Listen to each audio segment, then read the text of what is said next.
Level up with the new AAA Commanders MVP membership. Get all the benefits of AAA plus exclusive experiences, discounts, and tickets. Already a AAA member? Upgrade for free at AAA.com/commanders. Hey, babies. Hey, babies. Hi, everyone. Hi, everyone. Happy Thursday, everybody. What's up? What's up? What's going on, Callow? Not much. Just, I get the Chiron there. With a period, not even an exclamation point. That's right. Happy birthday, Callow. Thank you. Appreciate it. We're in a tough week here. Happy birthday, Callow. We got to get a win. Everybody needs to keep their game face on. Do the celebrating Sunday night if we get a win. I mean, I had an Instagram post the other day, where I tailgate the old Beauty Island. There's nowhere else I would have rather started my birthday week. Now the game didn't go to plan, so let's get back on the winning track this weekend. Oh, you're a birthday week person? No, is like I'm not. It has to extend out over a week. You just said it. So. I know, but I'm not. It's my birthday's on a Thursday, so I'm not like going out crazy tonight. Monday was kind of like that was my event. So yeah, not that I like go all out or anything like that. I don't. I really, I'm like you. I go very low key, and I don't like to let people know. So. Well, I didn't know actually until you told me before we were taping. So because I knew you would actually. I don't take that personally because I know you wouldn't know. Like we've worked long enough together that I know you don't know that. So. Yeah, it's a bad character trait that I have. It's a real poor character trait, but it's not you. It's everybody. I'm that way with everybody. I accept you for all your flaws. And yes, that's right. That's fine. Callow is not a man. He's not 40, so 4 years away. 4 years away. 4 years away. I'm getting made fun of a lot for my gray hair that's showing up these days. And it was weird because it was brought up to me out at the park by a couple of people I work with. And it's I guess it's becoming more noticeable. And I said, this is the weirdest sensation of my life because people have been bringing it up to me. And every time I look in the mirror, I kind of don't see it. So there's another character flaw that I'm not seeing myself in the mirror the way other people see me right now. So that sucks. I mean, to your hair versus my hair, we've never actually had the discussion on this show. 6 months ago, I did shave my head. I wear hats, but I just decided to do it because I was starting to bald in a bad way. And same thing, people don't really notice that. And then they're like, oh, okay, I kind of like that more. So I don't know. You do whatever makes you happy, man. I'm not coloring it. That's what I've just decided that decision's already been made. I'm not doing it. I will look like Ted Danson in a few years. It's fine. What's your wife think? What's Heather think? They want me to color it a little bit, but I'm not going to do it. My daughter definitely does because she's like, oh no. Oh no. So yeah, it's fine. I don't know. The way I look at it, I'm aging with grace. That's all. And I still have my hair. So what am I to complain about, really? I would say no matter what, do that. What's Archer think? You should dye it red or something? Does he want you to go crazy? I don't know. He's got character flaws like me. He's just think about it for a minute, not think about it again. Wait, your hair's gray? Oh yeah, we talked about that last night. One of those, so whatever. What I will say is my beard has gotten more gray and people point that out to me. And that's when I'm with you. I just don't notice because it's I don't notice it. It's like every day, whatever, but I don't care. Yeah. So. It was strange. A couple people have brought it up and I'm like, what? I'm like, everybody's noticing that. And then I have to look in the mirror and go, oh yeah, it is there. As if I couldn't see it in the first place. My character flaws are all being exposed here now. I don't see myself properly. I don't remember anybody's birthday. It's all terrible. It's all terrible. It's going to get worse. It's just going to get worse. I'm going to get crotchety. I'm going to start forgetting what breakfast is. It's going to get really bad in the next few years, I think. I mean, that's, you got to keep eating those Costco protein bars that you eat before we get on the air or whatever, right. What were you eating the other day? It was a weird one. I do have to call you out on that one. So I've gotten into the protein bars. I have for a while now. And I found this company. What was it called? I can't remember the name of it. And I can't remember the name of but they make junk food style protein bars. And so this is their version of a cinnamon bun. And, if you get used to eating things that are kind of flavorless, like protein bars, this is pretty darn good. And it's not, it's called Legendary Foods. And it's not like It's not like a fake me out. Like some people say, like eat yogurt, it's good for you. But if you eat the wrong yogurt, you might as well just be eating a candy bar because there's so much sugar in it. Sure. Yeah. These things, like some of these are fake me outs where they're like, it's a protein bar that tastes good. Yeah, because you put like 58 grams of sugar in it. Like that's why it tastes good. Not these. These actually don't have that. And if you're used to eating kind of, dense, flavorless things, this thing's a way step above it. So I was like psyched. But if you're someone who eats real cinnamon buns in the morning every day and want to switch to it, you're going to think it's awful. So it really will depend on your perspective.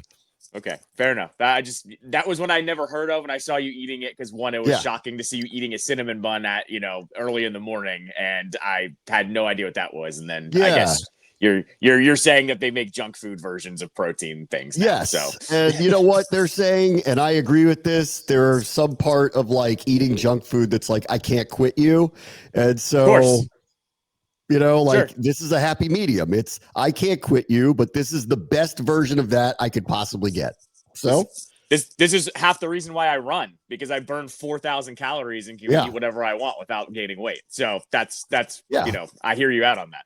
And this is why I don't run. I eat things that like are dense, flavorless things that have just a touch of cinnamon on them to make up for that. And they actually happen to be good for you. Anyway, all right. You guys are all like, shut up. All right, here we go. Whoever's left. Whoever's left is like, shut up. Okay. Huge week here, I think, to prove it for this team. Not last year's team, this team. Huge week to prove it. Dan Quinn says yesterday, what I kind of landed on too, I'm actually glad this is a short week. Let's get over this fast. Let's just move on. Jaden is doing the 6-7 thing, whatever the world that means. I even asked my kids, what does that mean? They don't even know what that means. And then I Googled it finally because I'm like, I hear everybody say this. Maybe I'm just old now. What is it? And if you Google it, it will tell you it means nothing and that nobody really is sure what it means at all. And when I asked my 16-year-old, what does this mean? She just shrugged and went like, nobody really knows, but everybody is saying it. So he pulled that. So that's good. He's kidding around a little, whatever it means, kidding around a little bit. Dan Quinn admitted this is good. We have a short week. Zach Ertz said everybody's pissed off. This is a big week. 3-4. I did the numbers. 4-3 historically. 49% of those teams actually make the playoffs. 21% of them win their division. 3-4, 19% of those make the playoffs. 9% win their division.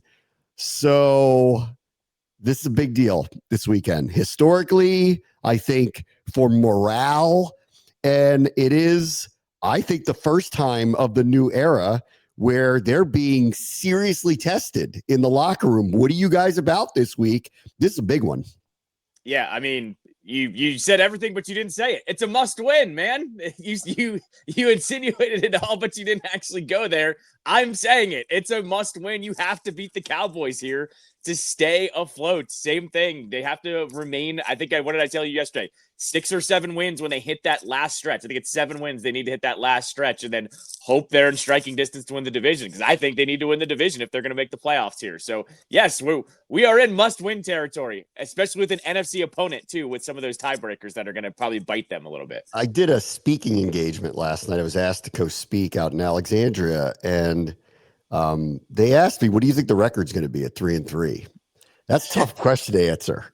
Because you don't like doing that either. Like I don't like doing that. I'm also an optimist, but I know how hard their schedule is. Like it doesn't get any easier. Like this is a hard game this week. Kansas City's a super hard game on Monday night on the road.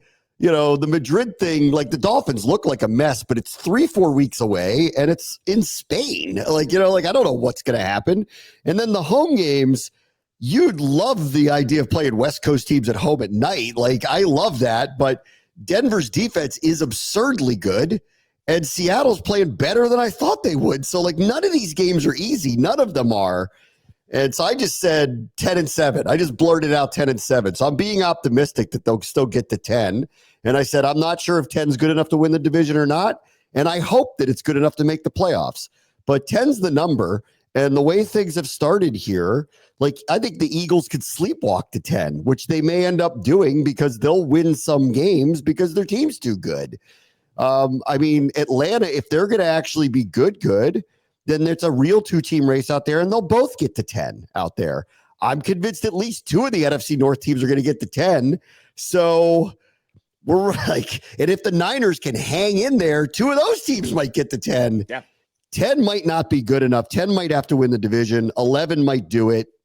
So yeah, I agree. This is a big deal this weekend. They kind of have to win this game because, no offense to the Cowboys, and I'll play this maybe tomorrow, where the Get Up crew had this long conversation about whether they can actually make the playoffs. First and foremost, they're giving up 30 points a game, which, may or may not last. No team has ever made the playoffs giving up that many points per game. I don't care how much they score. Never. It's never happened. So their defense is going to have to get better. But in the end, so it goes back to your point. This is probably a team that isn't going to make the playoffs, even if they score at the clip that they're scoring. You kind of have to win this game this week badly. Yeah, I mean, and it's because you're also slipping in the NFC conference stuff too, where you're not going to get any of these tiebreakers against all of these jumbled divisions. Like you just talked about it, 3 teams from the West could make the playoffs. You could argue all 4 teams are going to be in the North right now. Like the Bears won the other night and are still in last place in their division. It will shake out. They're all playing each other, so it will shake itself out. Right? Of course, but still, those are 2 divisions right there where at this moment in time, 7 of the teams are really in contention at this point. So you really have to start taking care of, your own division here too, to just at least get a leg up on that, portion of things. Then we'll worry about the rest a little bit later. And I know the good part about this too is the Commanders are playing some of those teams ahead of them, right? Like they're playing Seattle, they're playing Detroit, they're playing all their divisional opponents, like that's the good part here. And I know some of those are going to be tough, but at the same time, you can help yourself out, especially when you're playing them, on the road as well. They still have, Minnesota left on the road, those types of games. So that's the other good part here is they are playing some of the people in front of them or that they'll be competing with, but it does have to start this weekend because you got to start burying your division too as well. I agree. The Giants game and the Cowboys games are musts at this point. Now, they don't have the luxury of having the record they had a year ago where if you have a mess up, or you have a game that goes the wrong way, like Dallas was a year ago, it's not that big of a deal because you got a lot of money in the bank. They don't. And at 3-3, they got to start winning, and they got to beat the teams that probably aren't going to be there at the end. So they got to do this. The news yesterday was Noah Brown did officially go to IR. I know there's going to be a lot of people writing, well, why didn't you do this a month ago? One, they thought he was going to be able to play within 4 weeks. So that's why they didn't put him on IR. There's no reason why they wouldn't have not put him on IR if they didn't think he'd be healthy enough for at least 4 games. When they say his groin just didn't respond to the point where they wanted to put him out on the field, I believe them. There's nothing nefarious going on here. They had hoped to get him back. He's not healthy. We can have a discussion about relying on him based on his injury history, which was something I talked a lot about through camp and into the season. But the whole idea of let me just end the conversation of, well, why didn't they just do this 4 weeks ago? Because they thought he was going to get well and play. That's why they didn't do it 4 weeks ago. There's nothing, there's nothing about that that's worth delving into. His groin didn't respond to the way they'd put him on the field. They've been very careful with everybody. He's not the only one. And so everybody heals differently. John Bates got back in 2 weeks. He didn't in 4. Well, what are you going to do? Everybody's different.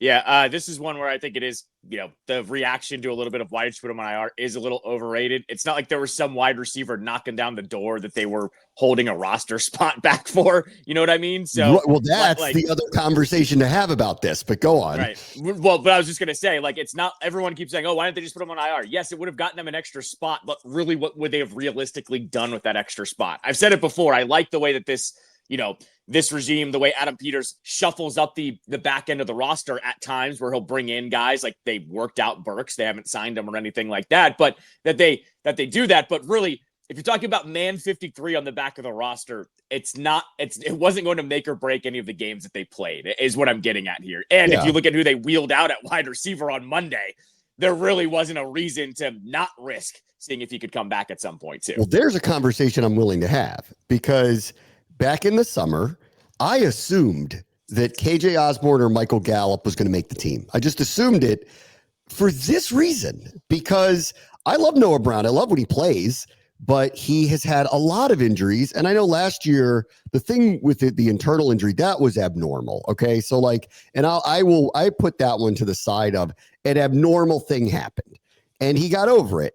But all the other things that are like the normal course of a career injuries, they had been consistently happening over the last few years. And so my like feeling on it was, whatever you get out of him is great. He's worth having on the team, but you got to have plan B behind him, which is why I assumed Osborne or Gallup would make the team. Now, they didn't earn a spot on the team. And last I checked, they're not on anybody's team. So like they didn't earn any spots. And then I remember I kept saying at the end of camp, I go, they're getting another receiver. Like that has to happen. They have to be getting another receiver. And then they never did. They never actually did that. And the Terry thing has really, I think exposed the depth of the position. All things considered, though, Jaden's missed 2 games. They're still top 7 in scoring, this is why I don't want to hear it about Jaden. I don't want to hear it about Cliff. Like they're figuring out how to score points without the benefit of short fields. They're not getting any takeaways. They're not like getting any freebies from their defense this year. And they're still scoring 24 to 27 points a game where they're top 10. So they're getting it done, which is why I want to see what it looks like when they get their people back. But if you want to have a discussion about was a position group kind of left exposed, it got exposed. And we saw it in the summer when they were experimenting with Luke and experimenting with Lane, and I'll give them credit. Both of them have become contributors here. But I felt all along like they needed to have another veteran there waiting just in case. And they didn't do that. So, they are where they are. That said, the results aren't terrible. It's just exposed what appeared to be, and you can't fix everything, but it did expose what looked to me like a weakness early in the summer. If Noah Brown or if Terry or terribly both get hurt and can't play.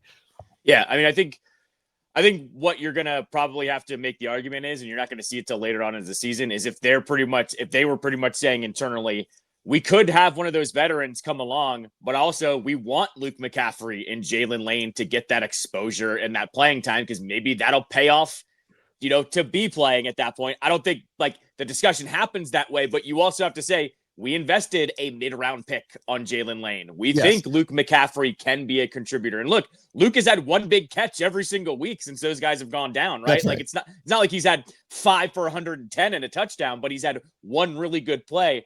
I think the hope here from them was probably saying, look, if we got to rely upon those guys, maybe if it's early on, we do, fill out the wide receiver core when they come back, because I do think that's a factor now. Like, if Terry comes back this weekend or whenever he comes back and all of a sudden everyone gets bumped down a spot, I actually really like those two. Like I like Jalen Lane's speed. I would say that's where I'm kind of looking at this offense. And I can't believe they're scoring as much because the wide receivers just aren't fast. The tight end doesn't get yards after the catch. Like I think on Monday, that's where my brain went. I went, man, there's no one that's like adding to these yards. And yet they still dropped, 24 points, at the end of the day. I'll go back to Terry in a second, but there's something else going on that really concerns me on the short term. So Dorrance Armstrong suffered a hamstring injury and he went in and out of the game and he played. Yeah. And I don't know whether he's going to play this weekend or not. We'll see. We'll see how the week goes along. He leads the team in sacks. He's been their most consistent rusher. They've suffered injuries on the edge. Dietrich Wise is out for the year. Javonte Jean-Baptiste is not coming back anytime soon, if at all, this year. The edge rush got exposed again for the first time in a run scenario. Let's see if Dallas tries to replicate that or if they stick with what's really, really working for them, which is their passing game. But we'll see what they do. I'm assuming they're going to test that. And I bring this up because, listen, it's next man up. And I love Dorrance. He's having a great, great, great year. He's not Myles Garrett, so it's not like it doesn't feel that pronounced, but it is. But they don't have replacements for them. It's starting to wear. You're starting to see the reinforcements are getting worn down on the edge. And considering who they're playing the next 2 weeks, Dallas, who's scoring at a crazy clip, and you better somehow at least pressure Mahomes in some way, because if he sits back there and doesn't get pressured at all, that's a nightmare, against them. This is the wrong time for this injury to happen. Like This is a big week. I want them to win. I'm confident they can win. Dallas's defense has been terrible. Washington's offense, even without all the people that they're missing, are scoring anyway. That feels good, but I don't want to be in a 45-42 game. And that's what is screaming happening here this weekend, especially if you lose your best, most consistent pass rusher. And I'm hoping he can play. We'll see. No, I mean, I assumed this weekend was going to be a high-scoring game. I don't know what the over-under is put at for points, but I assumed this one was going to be very similar to the Green Bay game where it was a 40-40 tie, but very high scoring. So, yeah, I assumed that regardless whether Armstrong was going or not. Yeah, but we need everybody we can. They're just scoring a ton of points right now. As for Terry, clearly we need him back ASAP. Like I know the offense is functioning and it's still scoring, but there's a couple things that I would point out that would say that things are going to start to shift soon if he doesn't get back out there. One, they are one of the worst teams converting on third down. That's Terry. Okay. That's missing Terry. That's unusual from a year ago. They secondarily, the run game, while has been terrific up to this point, well, we saw something on Monday where a team said, go ahead, we're going to take our chances. They got bit on it a couple times. They gave up a couple big plays, including a 33-yard touchdown to Luke, where they just lost him because they put their corners on an island. But if I'm Dallas, who can't stop anything right now, if Terry doesn't play, I think I'm taking my chances again. And I'm going, Bland and Diggs, you guys are just going to have to deal with this. We're putting everybody in the box. We're just not going to let them run the ball, or at least not to the degree that they did. I like it's all heading in a direction where the injuries will start adding up. You can't mask it forever. Teams figure out a way to limit you when you have weaknesses. I'm not trying to rush him back. I want him to play when he can play, but we really need him back, and we need him back now. If you remember correctly, last year, Dallas was one of those first teams that had people waiting for Jaden for when he was scrambling, right? They had people waiting on the sidelines. They were one of the first teams that really kind of, I wouldn't say perfected it, but got really good at going, oh, you're going to scramble out? We have someone waiting for you to do that. And the Bears, I'll give them credit too. I know Jaden had 50, 60 yards rushing, something like that in that game. The Bears did a really good job of containing him running as well too. So I would say they're going to take their chances, and they're probably going to sit on the edge there. So Jaden's not going to be able to pick up the offense as much as he did before. Yeah, too. You can't. I know Dallas is scoring a ton without CeeDee Lamb right now, but George Pickens is having an outstanding start to his year. It's important we get our best player back on offense, especially now with Debo too. I'm not totally certain, to what degree his injury is limiting him. We need him back, and I'm hoping it's going to be this week. All right, let me take a quick break. Brad wants to show ESPN 630, the Sports Capital. Commanders fans, this is for you. Level up with the new AAA Commanders MVP membership. Get all the benefits of AAA, like 24/7 roadside assistance, plus 15% off Commanders gear at the online pro shop, chances to win game tickets, access to exclusive MVP events, and unforgettable experiences.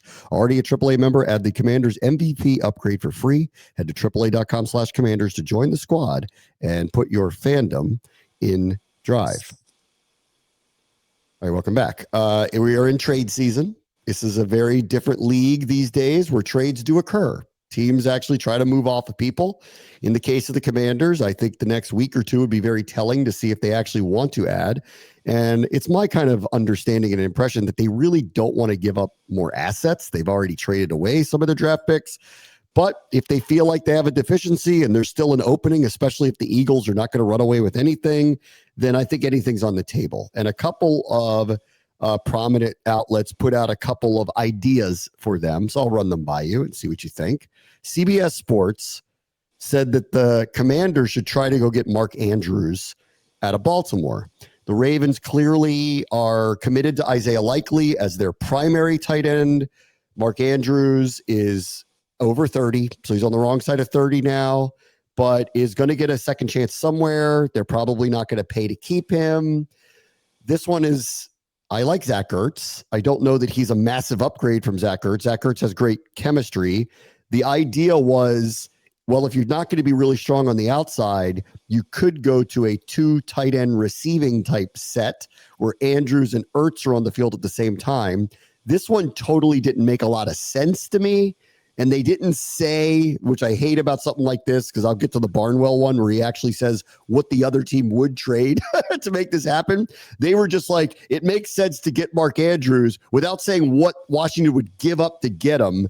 So I hear them a little bit. I don't think this one works for me.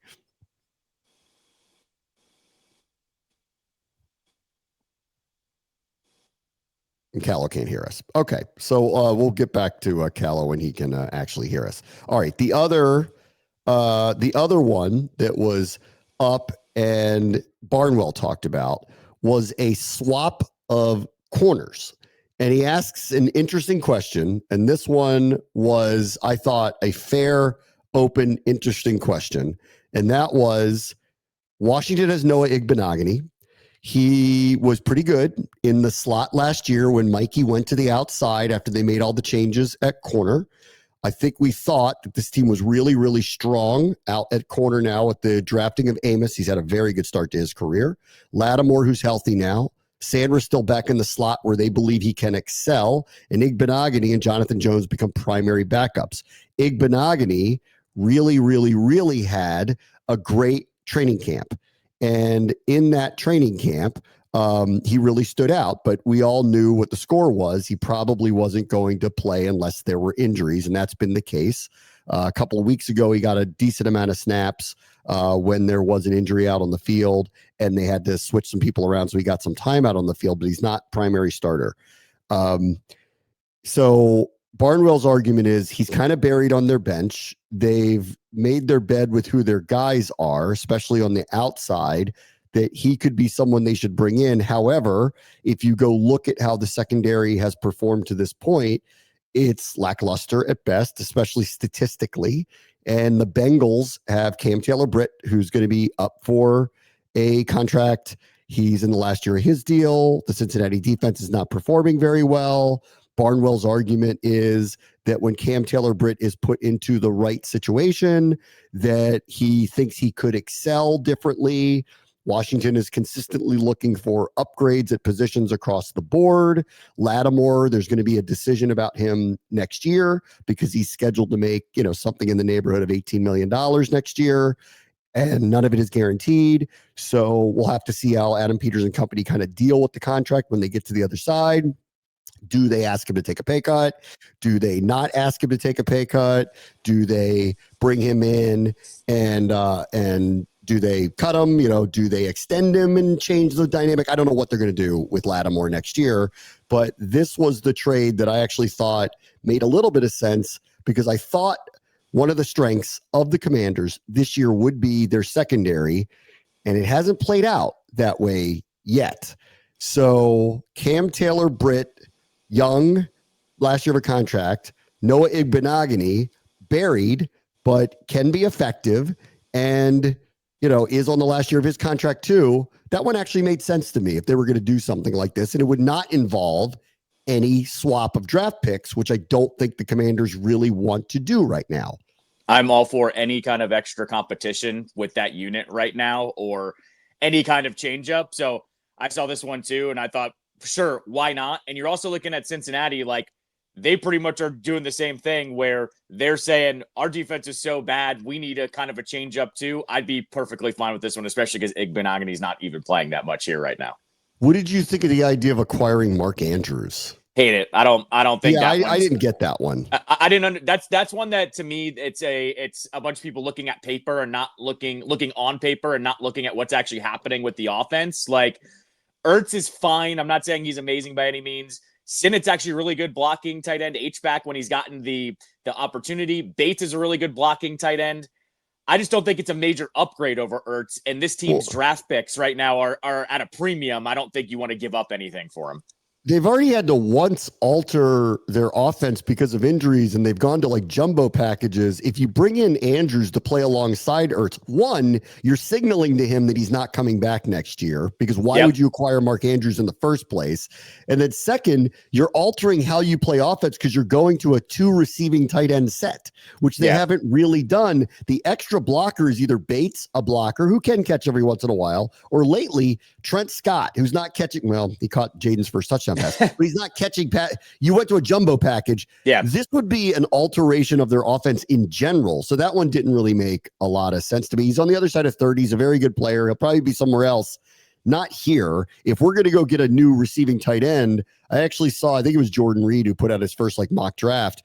And actually the names on it like screamed, I know we're way early for this, but screamed like this is not a good draft. If you like saw like what the first round picks were, but he actually had us earmarked right now for some tight end prospect coming out. And that wouldn't be surprising to me if they went and got a stud receiving tight end for the long-term future of the team.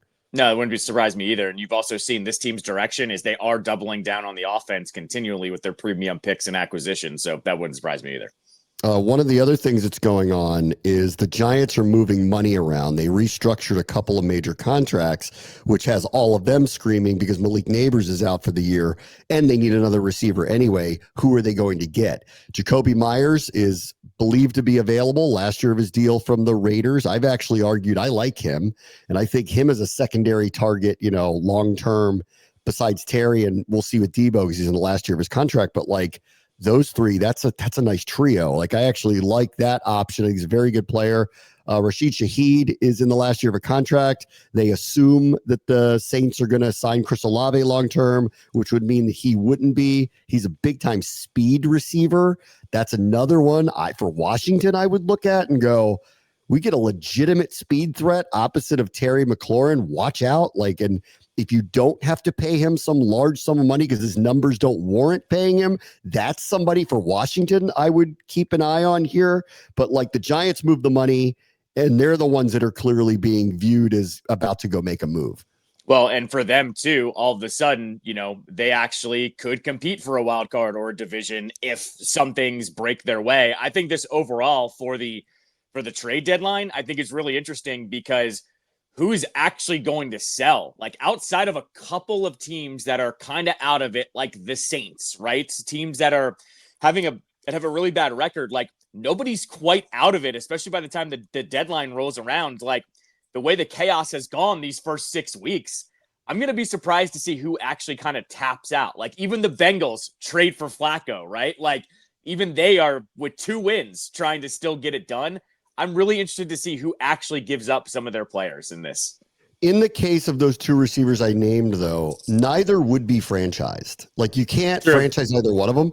So the time is now, actually, if you're not going to re-sign them, because you're not going to limit them. Like Terry's a whole different situation. Like had he played through the year, he would have been franchised. Like there's no way they wouldn't just let him walk. They would either going to get something done or they'd franchise him. And that would make sense because he is of that level. Myers, a terrific receiver. Shaheed's very good speed threat. You're not putting a $30 million number on either one of them. So if you want to retain him, you have to move him, actually. Yeah, or you have to retain him. So that's why I think those 2 are very much out there. And I think the Saints know what the score is. And if they're going to go pay Olave, some big money, they're not going to pay him. So they might as well get, something for him. And then in the case of Myers, I would argue they should keep him, but they just haven't gotten something back for him because they don't have anybody better than him. So I think they should keep him. But maybe with Bowers and Genty, they're thinking we don't need to pay a high price for a receiver. They also don't know who their quarterback of the future is because that's not working out right now. So maybe they're trying to figure all that stuff out. But those 2, I think, really could get moved. George Pickens won't be moved, but he was asked about his future. And knowing the Cowboys, they don't get in front of anything. They did on a couple of easy ones to get done. Deron Bland, guard. Like they got a couple of them done after Micah was traded.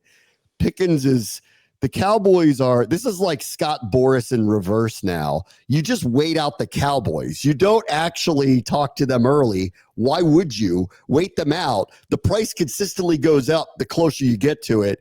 And I would say this too, because I told you, like, I have this guy, I'm like, hey, I see all the time, he's a big Cowboys fan. And he's like, I think we should pay Pickens now. And I go, there's a reason why he's on your team. I appreciate what he's doing so far. Don't you want to see 17 games of him before you decide to back up the truck and put all the money on his driveway? Because I would have never believed that Pittsburgh would have given up on him because of the talent he has. But clearly there are reasons, and maybe you want to wait out and find out what those reasons are. But you guys do you, because you guys with contract negotiations are one of the weirdest teams in the NFL right now. Also, do you want to pay him when he's the primary wide receiver right now, too? Like, right. I'd rather wait to see when CeeDee Lamb comes back. How does he actually fit in with him? Because he was not producing the same as when CD was there. So you might be paying him. If you want to pay him now, you're not getting the real version that you're getting with him and how he integrates with the offense, too. I agree.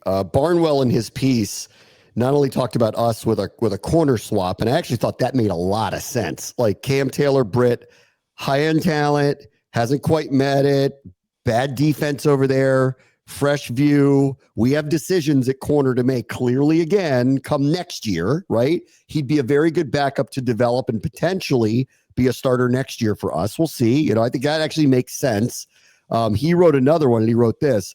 Not only does he think Detroit would get one premier rusher, he thinks they ought to go get two, like an all-in, just go.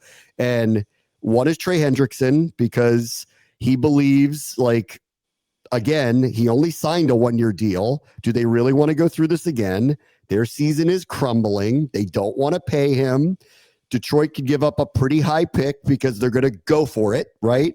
And then he has them going after Jalen Phillips too from Miami, and just go basically the whole screw it, get everybody. Let's do the best we can on that. We know we can score enough. Let's just do the best we can on that side of the ball.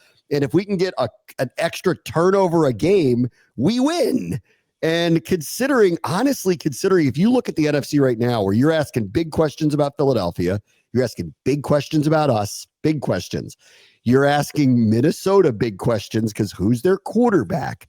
San Francisco's really beat up, like really, really, really beat up. And then Tampa looks pretty good. Atlanta looks pretty good, but Atlanta hadn't proven anything yet. If I'm Detroit, I actually buy this. Like, the time is now.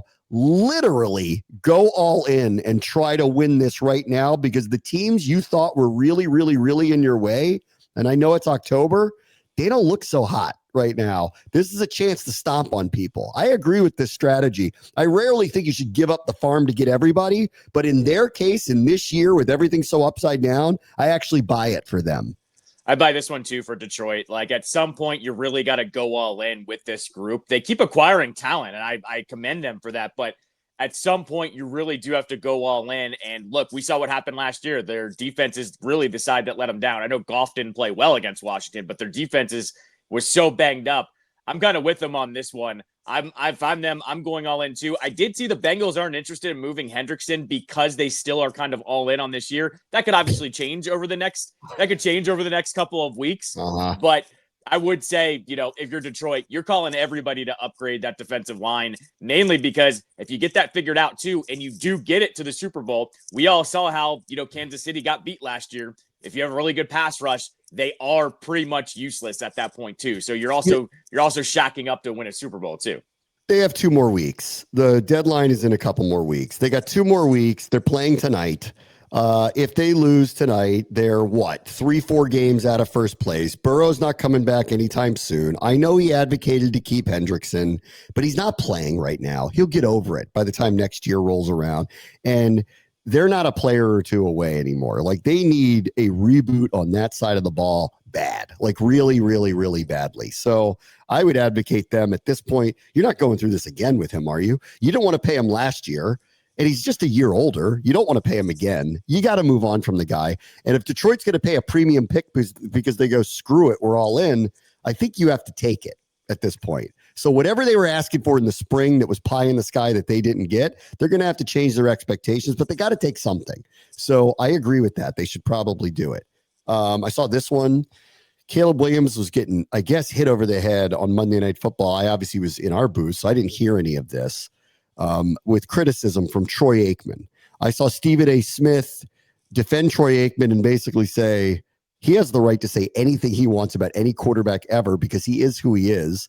And he's right about that. Of all people who can criticize Caleb Williams, Troy Aikman's allowed to do so. Tom Brady's allowed to do so. Peyton Manning's allowed to do so. Like, they know this sport. They can say whatever they want. Pat Mahomes could do it if he really wanted to say something about it. He wouldn't because but like similarly, when you've accomplished that much, you could talk about any quarterback that's coming in. So I'm with them on that. Caleb then, and I thought this was strange, revealed that he was scheduled to meet with Aikman, that they didn't end up meeting to get ready for Monday Night Football. And then he said he called him and Aikman didn't take his call or didn't call him back. So they never connected, which was insinuating that Aikman was kind of maybe allowed being irked about not connecting with him to get into his analysis, whether that's true or not. That said, Caleb's passer rating was actually very bad the other night. So it's not like he played particularly well. And being the number 1 overall pick, the expectation is higher on you. So I'm in a middle ground here of, I don't know what's fair and unfair. I do know that if Troy Aikman is saying things about you, he has every right to do so. And I will hear out Caleb if he said, I tried to connect with the guy. He didn't take my call. And if that's what led to him criticizing me, that's kind of BS. And I'll hear him out on that too. There's layers to this one. I remember Troy was pretty critical of him on that first Monday night game against the Vikings. So I'm not surprised he was. I was obviously at the game the other night, so I didn't watch it either, but I heard that he was pretty critical of him this entire time. To pull that layer back just for a second, I love that Troy has an opinion on these broadcasts. Like, Caleb's not the only one that he's criticized. Like, he wasn't like bad on Trevor Lawrence a couple weeks ago on Monday Night Football, but he was saying, kind of the same thing that you and I have talked about, how like he's good, not great, and he needs to hit another level, like that type of thing. So I want to say that outright, that like, I love that Troy has an opinion. It actually makes the games a little bit more watchable for me, that he's not just calling it down the middle and not just going full play analysis, because I want to hear from the Hall of Fame quarterback on what he thinks about these quarterbacks, whether I agree or I disagree, honestly. So I like that he's done that. And then when it comes to Caleb trying to reach out to him, maybe Aikman didn't want to talk to him. Maybe it was that way around, that it was just Aikman didn't feel like he needed to talk to him or didn't work out or whatever. But either way, like, I'm kind of with you. I'm in the middle here, but I hope Troy doesn't, shy away from criticizing quarterbacks, because I think it makes Monday Night Football actually more watchable with him doing it. Honestly, like, I think Tom Brady's getting used to being in the booth. He's probably getting better. We get him for the 3rd time, by the way, this weekend against Dallas. But that's actually the missing thing here. I've said this for a while now. What happens in a broadcast that carries over beyond it with Tom Brady? Everybody's tuning in to hear what he has to say. He's not saying anything that and then ends up getting debated at a later date. I'm not saying make stuff up and be Skip Bayless and throw stuff on the wall, but say how you feel. You're Tom Brady. Like, look at Troy's lead on this. No one is sitting there going, Troy Aikman's being unfair. They're just saying, let's think about this. And it carries over. That's not happening with Brady whatsoever. And I think that's the missing piece for him. Speak your mind, Tom. That's why you're in the booth. And like, you're not scared. Don't be scared of losing your job. You have a 10-year contract. You're not going anywhere. One of the best reactions from Brady was that Chargers game where Luke McCaffrey caught the long bomb and he like kind of went, whoa, like had a good reaction. That was one of the best parts of that game, because it was Brady making a reaction off of a Jaden throw and a really good catch. I'm kind of with you. Brady's going to open up. He has gotten a lot better from year one to now. So I will say, like, I'm not really worried about him. But no, with Troy too, I think, you know how this works, man, with not just in sports, but in general. Troy's getting older. He doesn't give a what people think about him. So, like, that's where we start getting really good analysis, not really good, but really good opinions, I should say, when you start not caring what other people say. So that's another just layer to this, too, is I think Troy's pretty much saying to Caleb, prove me wrong next time. Like, if you want me to stop knocking on you a little bit, play better. And I think that's perfectly fine at this point with Troy in his career. I agree. Be right back. Brad What's the Show is at 6:30, the Sports Capital. Commanders fans, this is for you. Level up with the new AAA Commanders MVP membership. Get all the benefits of AAA, like 24/7 roadside assistance, plus 15% off Commanders gear at the online pro shop, chances to win game tickets, access to exclusive MVP events, and unforgettable experiences. Already a AAA member? Add the Commanders MVP upgrade for free. Head to AAA.com/Commanders to join the squad and put your fandom in drive. I saw the really rough news that Trinity Rodman suffered another injury yesterday, left on crutches, I believe. This was not even in an NWSL match or a United States soccer match. This was in a Champions Cup match. And I hope she's okay. And it's unfortunate as the Spirit were the 2 seed in the NWSL and heading into the playoffs. So bad news. And I hope she gets better soon. Yeah, it was apparently she had a full leg cast or brace leaving the game last night. Not great. And you and I, were very close to this team last year.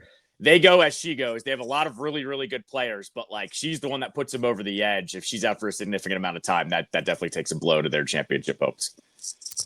The Orioles are interested in Albert Pujols as their next manager. That seems odd. I think they need someone with a lot of experience, honestly, because I think they have a lot of young talent and they need someone to whip the locker room into shape and build some leadership. So nothing against Albert Pujols, and he's a great all-time Hall of Fame player, but he has no experience doing this. Wrong team, wrong time, wrong place, in my opinion. Honestly, I'm more neutral on this. I think managers, they're not as important as they used to be. They're handed a lineup every night at this point. Sure. I think you need to manage the personalities, though. Sure. And I don't know how Pujols would be. I think that part you can't put on a spreadsheet. Sure. I agree with you, but I also don't know how Pujols would manage that. Color me neutral on this one. I have no idea, just because he doesn't have any experience at this point. Icy hot bowl tonight. Give me Pittsburgh. Although, who knows? Might get weird with Flacco taking on Rodgers. Flacco was fine, actually, last week after being there for 2 days or whatever it was. And they were competitive in the game in the fourth quarter. And I keep Pittsburgh, fraud's the wrong word for them. They're not a fraud because they do this every year. But they're kind of getting by in ways that that feels unsustainable. And either Rodgers is going to elevate, which I don't think he's capable at this age of doing that much more than he already is, or their defense needs to become what we always think it was. And maybe this Cleveland game turned it for them because they couldn't do anything against them. I wouldn't be surprised by any result tonight. I don't buy Pittsburgh yet as a contender despite their record. So they may win that division because Baltimore flatlined and Cincinnati's got too many injuries and Cleveland stinks. So they might win their division that way, but I need to see more to feel like they're actually a true contender in the AFC. And if they lose tonight, it's just going to be proof positive that they're not there yet. I'll also pick Pittsburgh here, mainly just because I feel like they're the more solid team, obviously, but reluctantly, reluctantly. Once again, my rules on this stuff are divisional game Thursday night. It's probably going to be close, but give me Pittsburgh to edge out here barely is what I'll say. All right. And what are you doing tonight? Happy birthday, Callow. What are you doing tonight? Grabbing some Korean barbecue with a couple of friends. So nice. gonna go hard in the paint with a big meal. I can't really drink that much because next week is my marathon, so I'm trying to cut that down. About 10 days before. So not gonna go too crazy. I'll save for that after next Sunday, essentially. So you said you had a birthday week. If you have birthday 2 weeks, that means everybody has to bring balloons to the marathon for you. No, please don't do that. I don't want the attention of that. I'm like you, low key for everything. Okay. All right. Sounds good. All right. Enjoy your birthday. We'll talk to you all tomorrow. Bram Show, ESPN 630, the Sports Capital.